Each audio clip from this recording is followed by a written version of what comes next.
Tip number 6 with Justin from Elevation Homes. Last week we started in on decks and patios and some of the great work you guys do. Can you elaborate on that a bit more? I know you do a lot of high-end. You do pretty much everything, but you do some pretty cool stuff, don't you, as far as decks and patio work? Yeah, no, absolutely. We do try to spend, like I've mentioned previous, we do try to spend some of the summer months doing outdoor projects.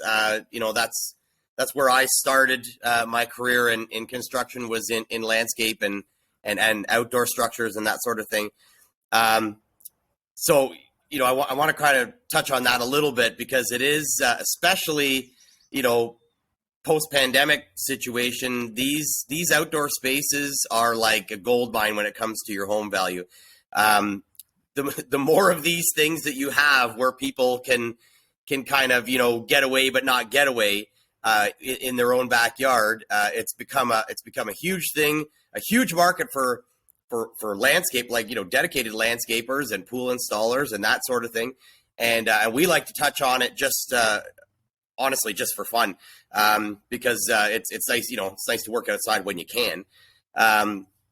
Anyway, so, some of these things, just by on the very minimal end, just by creating honestly, sometimes it can be all of 10 patio stones, and dressing those patio stones up nice, and a small furniture set that you put some effort into the placement and the arrangement, and just giving yourself that extra outdoor room that can be used from April to in November in some cases, so that you have that extra square footage. And a lot of people will go to look at a house, and if it's got that outdoor square footage, a lot of the times that'll kind of shift their decision on whether or not the house was too small or the house was too big or whatnot. So it's a handy thing to have. So they're not that expensive to do. We've done them again all the way down from 6 or 7 patio stones to complete like $2 million backyards with pools and cabanas and all these types of things, right? I mean, I've kind of done the whole spectrum over the years, but every time, and not only for a resale and a value adder type thing, but I mean for all of our peace of mind at the end of the day, to have some place to sit down that's not in front of our typical couch and TV setup, right? It adds to the value, and it adds to the feel, right? Like, I mean, you always feel when somebody has a beautiful deck or a patio that you go back out on, it's just inviting, right? I think, like you said, when you're trying to resell a home, that's kind of what you want, or you just want that feel in your own home too, as well, don't you, to have that? Oh yeah, no, absolutely. And I mean, it's one of those things. I mean, we all know pre or post pandemic, I mean, the same feeling is there. I mean, we go away to these destination vacations for a reason, right? And so to not have a space like that you can at least do an hour at a day in your own, in your own backyard, even on your balcony. I mean, we've done balconies before where we've created these spaces with plants and pots and surface decks, even in a damn balcony, just to give yourself that little bit of outdoor space. And I mean, it doesn't have to be huge money. I mean, we do some amazing ones, but we've also done a lot with some small spaces as well. But I mean, I think especially now we all need a little bit of that. I mean, especially with our winters, so on and so forth, right? Last question on decks. How much does it increase the value of your home? I mean, these things are, these spaces, these decks, patio spaces, little outdoor buildings, the man caves, the she sheds, all these things. I mean, it's incredible lately. 15 years ago, I'm sure we've all heard this. The pool thing almost inhibited the sale. If you had a pool, you were like, oh, now you're only appealing to 50% of the buyers, or sometimes 20% of the buyers, because not everybody wants a pool. A lot of people want a pool now. So, I mean, those types of things are certainly getting into the realm of almost an improved bathroom. So it's if you renovate a bathroom, you can guarantee that you're getting anywhere from 7 to 14% more for a solid bathroom reno, just because of the amount of money and time that it takes to get a little space like that put back together.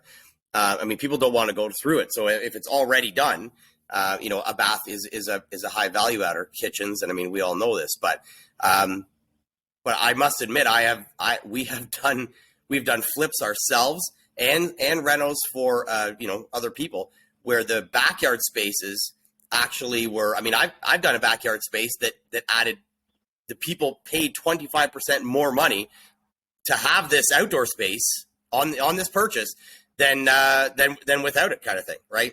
So I mean, it can go that high. I mean, not everyone goes that high, because that's a lot of investment into it.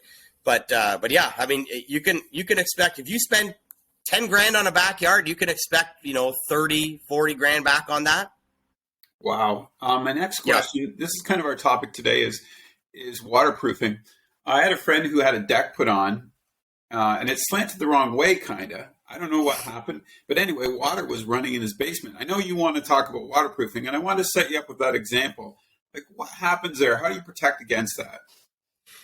Yeah, so nowadays there's a number of products to solve these issues, but I mean, on the very baseline, it just all comes down to the initial layout, the initial construction of your outdoor space, and I can probably honestly say that 30% of the basement leaks, the roof leaks in some cases, because we have overhead pergolas tied in and things like that, are caused by the outdoor spaces. And it's all to do with the slope. I mean, same slope that's on your roof. I mean, those slopes have to exist on all your ground flat work, whether it be patio concrete on the actual, like right on the dirt. If it's a deck, decks, if they're very tightly constructed, I mean, they will shed the water right back to the house if they're not either flat. I mean, we tend to tip them just ever so slightly, not to the point where anybody can see it, but so that the water will run away from the house. So I mean, it all comes down to that initial construction, and I mean, to try to fix these problems afterwards, unfortunately, I got to tear apart, your backyard. And the issue around the foundation, maybe internal, maybe outside, but it's shocking how a lot of these potential improvements, like what we've just been talking about, actually go the wrong way 5 years later, and now you have this great backyard, but now you've created a static water issue against your foundation, and now you have a $30,000 or $40,000 foundation repair, because it's froze and thawed and pushed on your foundation and has made some cracks and whatever. So I mean, you really want to do your due diligence when you are having a landscaper or a deck installed, or I mean, there is the connections to the house and the adjacentness to the house is probably one of the things you should be focusing on in the first 2 or 3 days of that construction. Pools even more so, because I mean, now pools are regulated. The same as decks are, but not necessarily, patios and your basic landscape setups. I mean, that's not a regulated scenario. The building department's not coming in to inspect that stuff. So, but, pools and decks and things like that, provided they are permitted, those things are definitely going to have, get looked at. But, you don't want to spend all this money, building these amazing outdoor spaces and then pose a 5-year problem to your actual house itself, and you've actually counteracted everything you've done. So the foundation leaks, are they usually caused by another water source getting in between and causing that crack? Yeah, well, typically, yeah. I mean, it's actually not another water source. It's the same water source. It's just now it's being funneled to the house, right? Right. So if you have a concrete pad poured against your house and you have no separation, if it's, completely connected and there's no separation layer, there's no expansion joint, and it happens to be angled ever so slightly towards the house, that's a 4-season problem. I mean, it's a huge deal to to have these things go wrong because even if you don't see it in the summer, because a lot of the times a lot of people don't pay attention to these things in the summer because they dry up. Right. But what happens is the ice damming that forms there in the late fall and then goes through the winter, and the ice sits there and builds and builds and builds. Not only will it push your pad or your deck right off your house, it'll start to find the next weakest point. So if you've got a window in that foundation, if you've got a flaw in that foundation, it's going to start to try to open that up. So whatever's the lighter thing, and you pour 10 meters of concrete patio, it's not going to move that. It's going to try to move the vertical foundation wall. And by doing that, you're going to end up with cracks, right? Do you get a minute to talk about water? Like we were talking about waterproofing, but this is a story I wanted to share with you. About 25 years ago, I had a pup, and he was in my garage, and he chewed a tap and turned it on and flooded the basement. And right. It was literally raining in the basement, right? This went on all day. Yeah. It literally drained the water tank. But oh, wow. The whole thing was I had great guys that came in and did the work, but I never really got rid of that odor. You know what I mean? Yeah. And it just, I know they cut drywall out, they redid the floor, the ceiling, but it just never leaves, does it? Or how would you get rid of that? Well, I mean, you can get it to leave, but I mean, believe me, I mean that when you have that amount of water, it enters every pore of the building envelope, right? And yes, these insurance guys and these remediation guys, I mean, a lot of them do fantastic stuff in terms of fixing this type of thing. The problem is it's not long term, and water for 2 days is like, I mean, you need to remedy to that for 2 months, right? I mean, it'll get fixed in a couple of days. It'll get fixed in a week. But I mean, as a homeowner, you got to keep sucking that water out there, and that whether it's as small as a dehumidifier, or I mean, many of the rental places in Norfolk actually sell more commercial drying equipment that and believe me, there's some guys out there that are really great with it. Like they actually spend the 4 to 6 weeks, and they go back and they go back and they go back and they keep doing the moisture tests. And I mean, as a homeowner, you can buy these moisture meters too. Like if you have a flood and you want to keep testing the underside of your joist to see if they've come back to dry, that stuff is available. I mean, you can call. I mean, we have these moisture meters and these testers within our company as well. That you give us a call after a fact. Maybe it's 12 months. I'm sorry, after a big flood, and we can come in and we'll just give you a quick little peace of mind report, just saying, you're dried out, or we're still hanging here.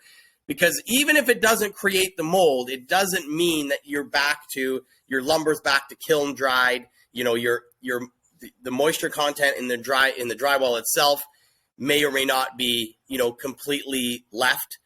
These things are all sponges. Generally, almost every building material, with the exception of steel, is absorbing at some way, shape, or form. I mean, they all dry too, but once the house is concealed, it's a lot harder to get them to dry, right? And last one is burst pipe in walls. I noticed I had that one of those one year too, from an outside line that didn't get shut off, but it did more damage. I mean, obviously the damage was on the inside; it was easy enough to find, but it also did a lot of damage to the stonework on the outside. Yes, you know what I mean? Because like you said, it separates it, doesn't it? Yep. No, I haven't had many instances like that, but I did have one in Tilsonburg that it wasn't even burst, but it was an extremely small solder joint leak in a finished wall in the exposed part of the basement. The level of concrete that was above the grade.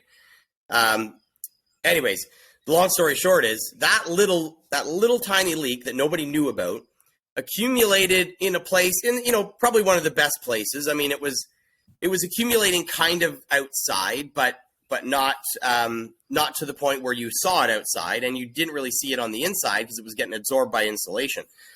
But what that thing did is it filled the bottom of the brick line on the outside, a little bit at a time. And every winter, this customer would get like crazy spalling of the bricks, like the lower half of the bricks, that they would just burst off. And it was only this one section. And everyone's like, what? Like the whole rest of the house is perfect. And that's what it was. So that was that little bit of water getting behind, freezing and thawing. It was, getting into the back of the brick, and it was never, ever, ever drying. So as soon as Old Man Winter hit, it would freeze the cells of that water within the brick. And then, the first 20-degree day, that all went pop, and then the face of the brick would come off. It does it to stone. I mean, it's insane what trapped water. And I mean, we've all been to high school. I mean, we know these basic physics, but trapped water, I mean, it'll move a mountain. So I mean, it's not something that you want to be, that you want to fool around with. You're almost better with the full basement flood than to have the water trapped between the ground and your foundation wall. You know what I mean? How did you find that one in Tillsonburg? Did you just look at the brick face and sort of notice that it was wearing? Yeah, well, I mean, they brought me out there to look at the brick face because it was just continuous, and the homeowner had put mortar over it, and thought it was something that was going on in the outside, but I mean, brick spalling or stone, when the face falls off of a masonry type material, I mean, there's only X amount of reasons that happens. I mean, it's usually water based or efflorescence based, like, it's chemical, or, there's an actual chemical reaction going on inside that masonry or the mortar. So, I mean, once I got down to, okay, it's not that, it's definitely not the brick. Like, it's way too old. This thing's been exposed. New brick sometimes will do this first couple years in, but this was too old. And I mean, and eventually I started looking to the roof because I'm thinking, the eaves must be leaking down the back of the brick. Yeah. Right. And, we went through that whole inspection, took the soffits down, and I'm like, nah, I don't see any evidence of anything that would be, coming down the air gap of the brick. And I went into the basement, into their finished basement to just, have a look at that area. And now the homeowners were used to it, but I went down there. I'm like, there's a little bit of must here. Like, there's an ever so slight little bit of moisture, right? But I mean, they lived there. They were like, no, it's, the basement's bone dry.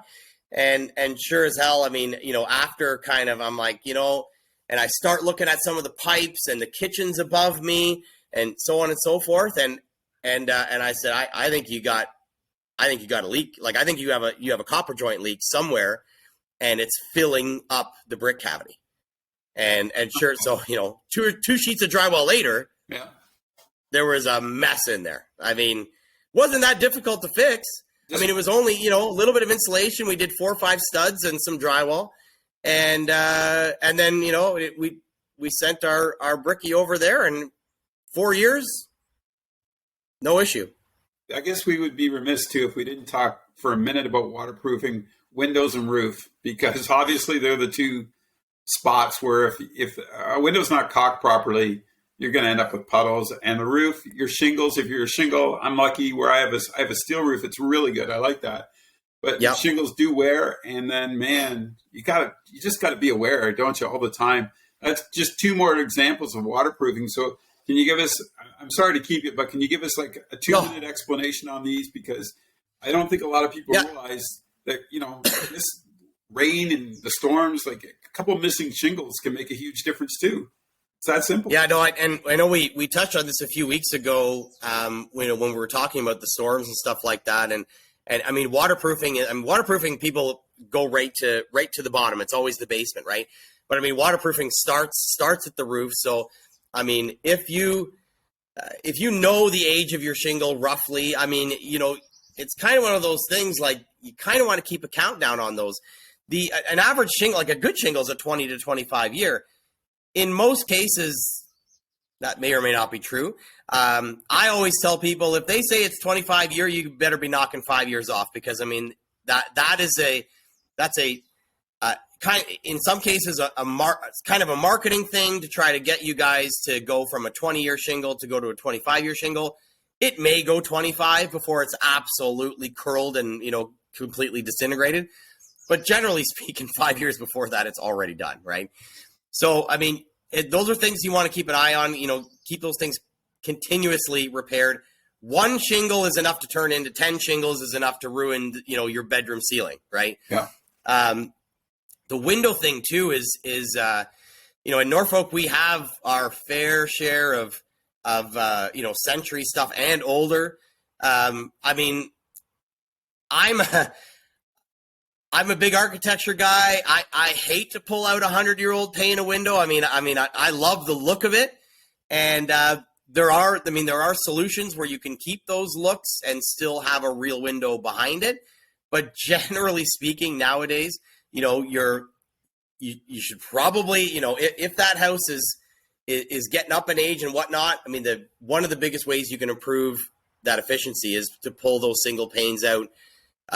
We have all these great flashing materials now that actually will go in, pre-window install, seal off, all the old construction away from the new construction, and you give yourself a nice cleaned up waterproof cavity for that new window to go in. But the flashing is a huge big thing. The caulking is your final defense, and that's a big deal too. But a lot more lately, if it's a new window install, whether it's new construction or in an old house, this window flashing thing was never done before. Up until the late 90s, early 2000s, we did not flash out windows. A lot of the times, we just hoped and prayed that whatever the exterior flashing was or the caulking would stop it. Mm-hmm. But more often than not, it doesn't, because people forget about it, right? And it breaks down and so on and so forth. So doing a blue skin flashing, Zipwall has a great system. There's two or three. There's probably more than that. There's probably 10, but there's two or three that I use. And it just makes an envelope around your envelope so that if the window fails, if the caulking fails, if the flashing fails, it's not coming in and creating like a brick issue or something that's going to hide. You know what I mean?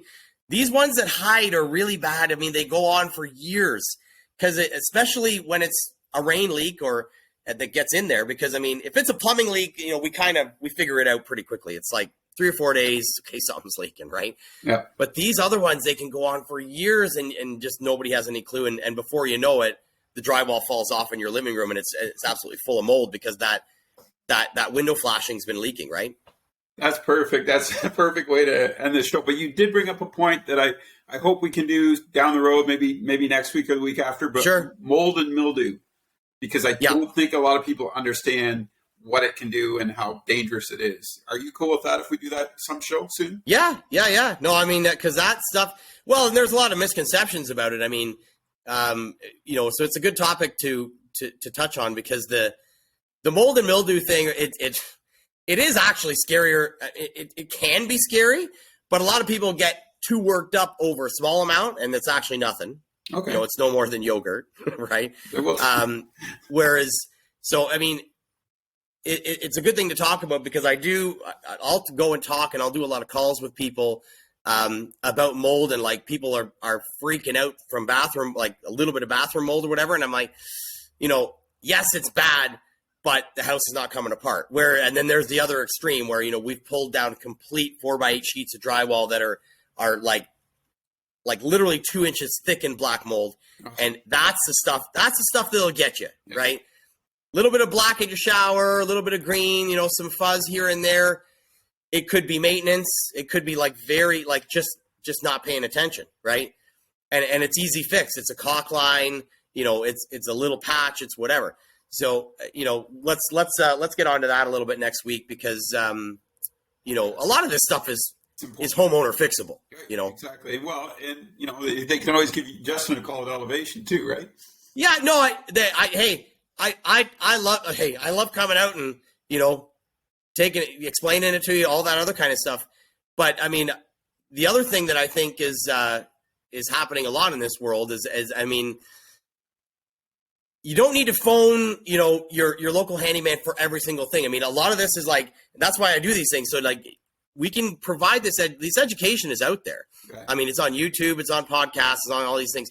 When it comes to an actual homeowner, remedy that they can take care of. Anybody can take care. I don't care how handy you are. Some of these things, they just do not, don't be scared. They do not require you wasting money with some dude to come out and tell you what you probably should have already known. You know what I mean? And so, there's a big part of that too. And I want to come to your house and take your money too. But but on the other hand, I really want people to learn from these renos and tackle. And I have many customers that do. We'll do a reno. They've watched the process, and then they'll tackle a little one on their own, right? And that's kind of what I want to see, because this trade shortage and all this stuff, it's not going away. So the more stuff that you can take care of without, bringing in a full crew, the better it's going to be for your wallet. We're here for when it's bad, believe me. And you want something creative done. You need a huge repair. You want an addition. You need to add square footage. You want the advice. That's what we're here for. But then use all those tools to take on a few of these things, yourself. And I think it's self-confidence in a lot of cases. You've got to sort of go into that job to understand what you're doing. Great show today, Justin. Have a great weekend. Stay out of trouble, will you? And we'll talk next week. Definitely will.